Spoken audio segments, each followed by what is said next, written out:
No furnace, no electricity, no modern insulation.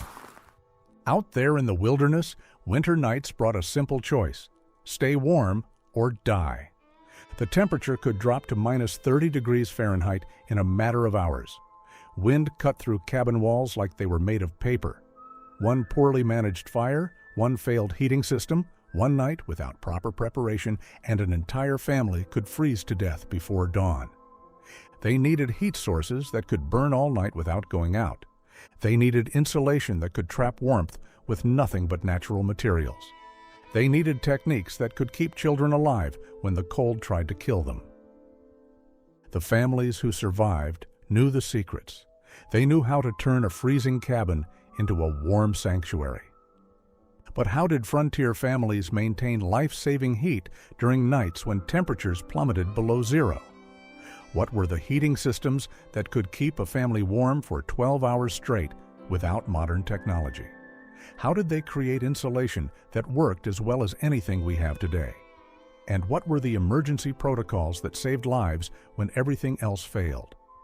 Today, we're exploring the sophisticated thermal survival methods that kept frontier families alive through the deadliest winter nights in American history. My name is Sam, and this is Wild America. The winter of 1880 to 1881 was one of the harshest on record across the American frontier. Temperatures in Montana and the Dakotas dropped to -50 degrees Fahrenheit for weeks at a time.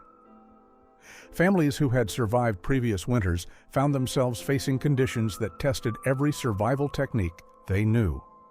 The difference between those who lived and those who died often came down to a few critical decisions made in the hours before sunset.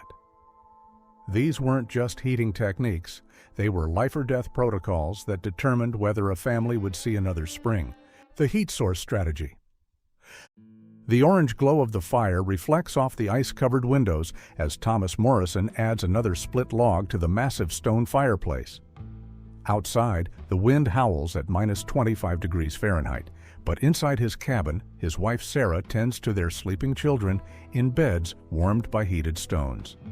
The fire has been burning for 6 hours straight, and it will burn for 6 more. This isn't luck, this is engineering. The foundation of frontier thermal survival was the heat source, but not just any fire would do. Families needed heating systems that could burn efficiently for 12 hours straight, provide consistent heat distribution, and operate safely in enclosed spaces. The difference between a good heating system and a great one was often the difference between life and death.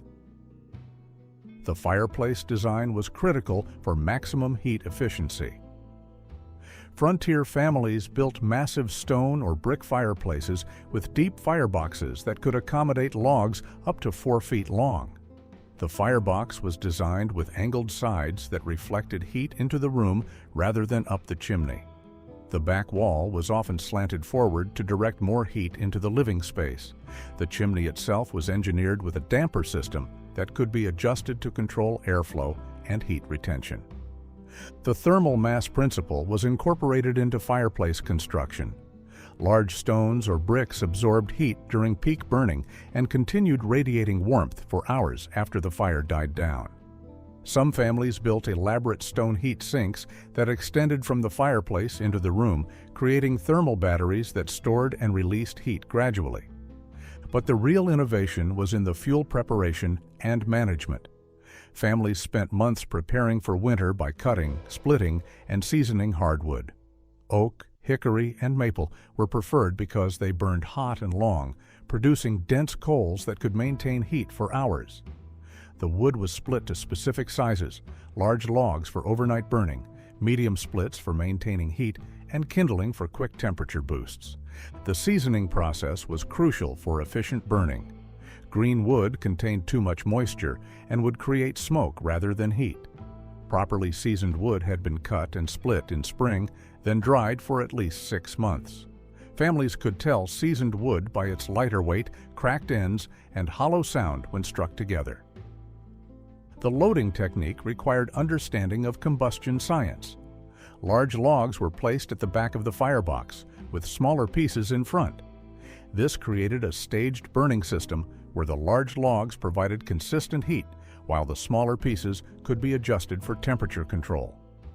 The key was creating a coal bed, a layer of glowing coals that could ignite new wood instantly and maintain consistent heat output. Airflow management was essential for efficient burning. Families learned to control the fire's intensity by adjusting the damper and managing air intake. Too much air caused the fire to burn too quickly, wasting fuel. Too little air caused incomplete combustion and dangerous smoke buildup. The optimal airflow created a clean, hot burn that maximized heat output. Overnight burning was the ultimate test of a heating system. Families developed techniques for banking fires that could burn unattended for 8 to 10 hours. This involved loading the firebox with large hardwood logs, adjusting the damper to reduce airflow, and covering the coals with ash to slow combustion. A properly banked fire would still have live coals in the morning that could be revived with kindling and fresh air. The heat distribution was managed through strategic placement of thermal mass and air circulation. Large stones were heated in the fire during the day, then moved to beds and corners of the cabin to radiate heat throughout the night. Some families built stone or brick heat sinks near the fireplace that absorbed heat during peak burning and released it slowly over hours. Cooking integration maximized the utility of the heating system. Families designed their fireplaces to accommodate cooking pots and baking ovens using the same fire for both heating and food preparation. This efficiency was crucial when fuel was limited and every piece of wood had to serve multiple purposes. A good fire is like a good friend. It keeps you warm all night and is still there in the morning, wrote frontier settler Mary Austin in her 1883 diary. Safety protocols were essential because a house fire in winter was a death sentence. Families maintained water barrels near the fireplace, kept chimneys clean to prevent creosote fires, and established escape plans in case of emergency. Children were taught fire safety from an early age because their lives depended on understanding the dangers and proper procedures. The backup heating systems provided redundancy when the main fireplace couldn't meet heating demands. Some families built secondary heating sources, smaller fireplaces in bedrooms, wood-burning stoves, or braziers that could provide localized heat. These backup systems were particularly important during extreme cold snaps when a single heat source wasn't sufficient. The insulation revolution. Sarah Morrison runs her hand along the interior wall of their cabin, feeling the warmth trapped between the double wall construction. Outside, the temperature has dropped to -30 degrees Fahrenheit, but the interior wall is barely cool to the touch. Hidden between these walls is a sophisticated insulation system built from materials the forest provided for free, and it works better than anything available in the cities. Frontier families revolutionized insulation by necessity, creating thermal barriers that rivaled modern materials using only natural resources. These weren't crude attempts at warmth. They were engineered systems that could maintain interior temperatures 60 to 70 degrees warmer than outside conditions. The double wall construction was the foundation. Families built cabin walls with an inner and outer layer of logs, creating a cavity that could be filled with insulating material. The outer wall faced the weather, while the inner wall created a warm, dry interior surface. The gap between walls was typically 6 to 8 inches, providing space for substantial insulation. The insulation materials were harvested from the surrounding environment. Dried moss was the most common filler, particularly sphagnum moss, which had natural antimicrobial properties and excellent thermal resistance. Families collected moss in late summer, dried it thoroughly, and packed it tightly between walls. The moss created thousands of tiny air pockets that trapped heat and prevented cold transfer. Animal hair and fur provided additional insulation.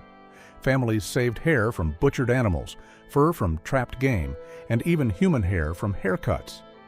This material was mixed with moss to create a dense, warm barrier. Some families used down feathers from waterfowl, creating insulation that was remarkably similar to modern down jackets. Clay and mud chinking sealed gaps between logs and insulation. This wasn't just stuffing cracks. It was creating an airtight seal that prevented heat loss through convection. The chinking was mixed with animal hair or chopped straw to prevent cracking, and it was applied in multiple layers for maximum effectiveness. The floor insulation was equally important. Families built raised floors with a crawl space underneath that could be filled with insulating material. Dried leaves, straw, and animal bedding created a thermal barrier that prevented ground cold from penetrating the living space. Some families even kept small animals like chickens under the floor, using their body heat as an additional warming source. Window and door sealing required special attention because these were the primary sources of heat loss.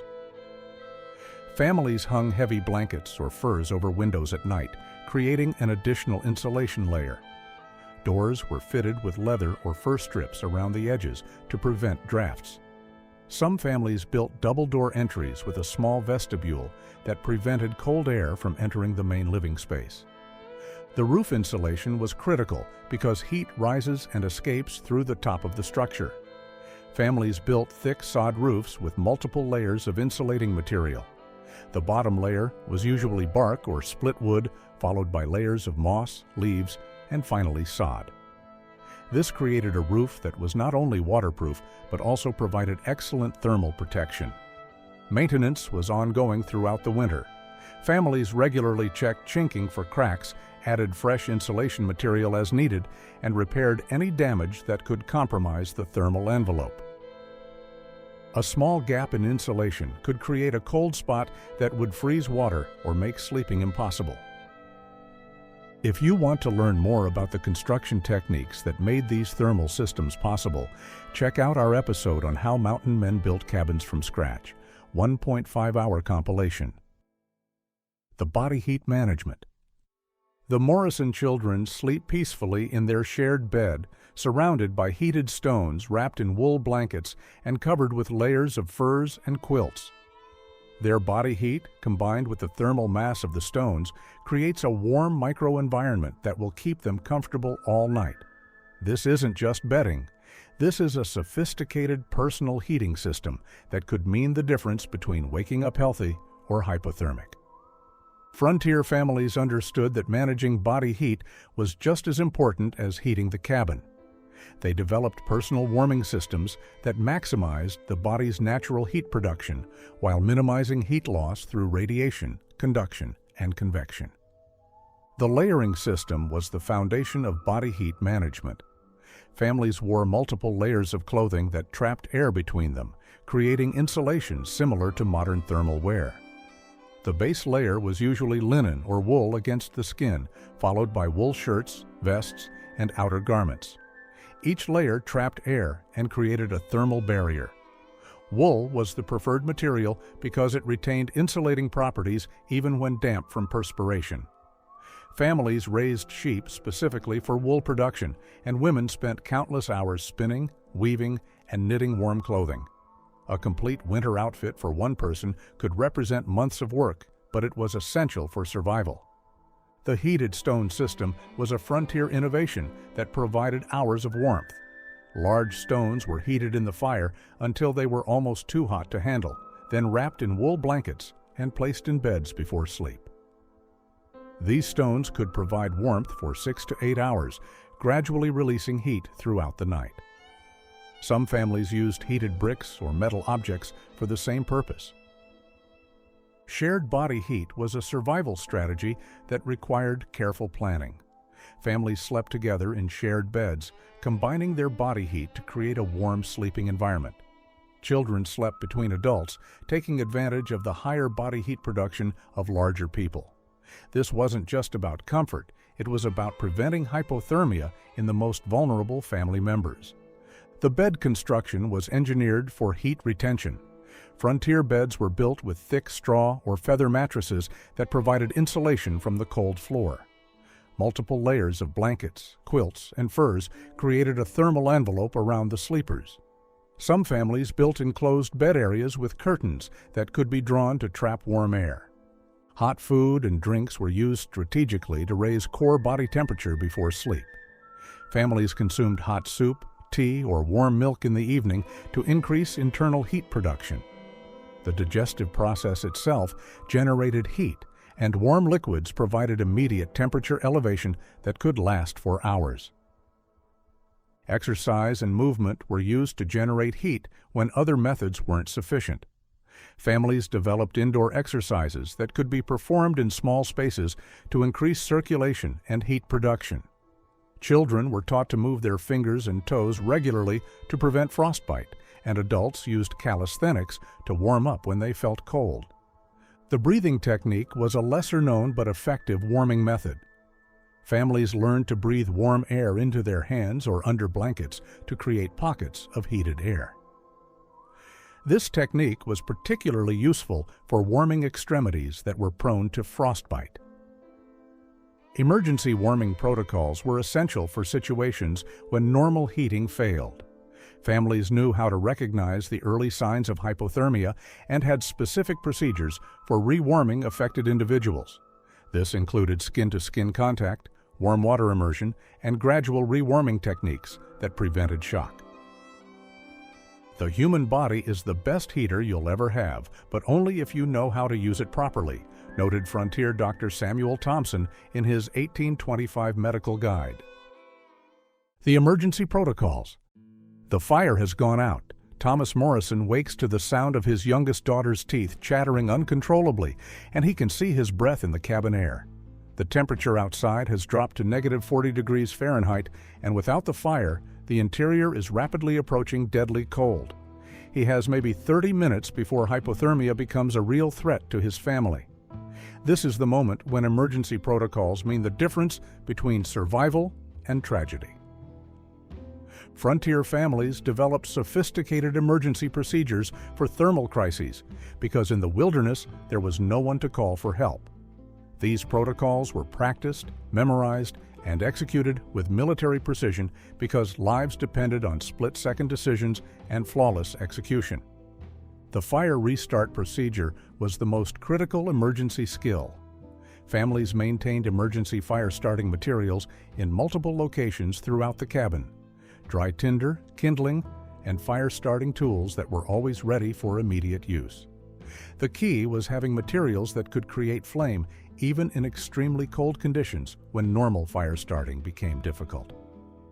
The emergency tinder was specially prepared for cold weather ignition. Families collected birch bark, pine pitch, and dry moss during warmer months, storing them in waterproof containers near the fireplace. Some families prepared char cloth, fabric that had been partially burned to create material that would catch spark instantly. This emergency tinder could ignite even when regular kindling was too cold or damp. The rapid warming technique required understanding of heat transfer and human physiology.